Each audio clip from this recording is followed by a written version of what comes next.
શિક્ષણ જગતને કલંકિત કરનારી ઘટનાથી સમગ્ર ખેડા જિલ્લામાં રોષ. ખેડા જિલ્લાના ઠાસરા તાલુકાના ચિતલાવ ગામેથી એક એવી ઘટના સામે આવી છે જે સાંભળીને તમારું માથું શરમથી ઝૂકી જશે. જે શિક્ષકને આપણે ભગવાનનો દરજ્જો આપીએ છીએ તે જ શિક્ષકે પવિત્ર સંબંધને કલંકિત કર્યો છે. ચિતલાવ પ્રાથમિક શાળાના એક નરાધમ શિક્ષકે પોતાની જ વિદ્યાર્થીની પર દુષ્કર્મ આચર્યું છે. ઘટનાની વિગત એવી છે કે ભોગ બનનાર દીકરી જ્યારે ચિતલાવ પ્રાથમિક શાળામાં ધોરણ 8માં અભ્યાસ કરતી હતી ત્યારથી જ શૈલેષ રાઠવા નામનો આ હેવાન શિક્ષક તેને હેરાન કરતો હતો.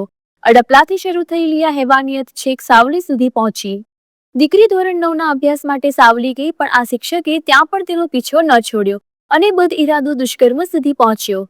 આખરે દીકરીના પરિવારે હિંમત દાખવી અને આ નરાધમ શિક્ષકની કરતૂત પોલીસ સામે લાવી દીધી. ડાકોર પોલીસે નરાધમ શિક્ષક શૈલેષ રાઠવા વિરુદ્ધ પોસ્કો સહિતની ગંભીર કલમો હેઠળ ગુનો નોંધી તપાસ હાથ ધરાઈ છે. Reporter DYSP VN Solanki, Kapadvanj. ગઈકાલ તારીખ 18/2 કલાક 21 વાગ્યે ડાકોર પોલીસ સ્ટેશનની અંદર એક ફરિયાદ રજીસ્ટર થયેલ છે.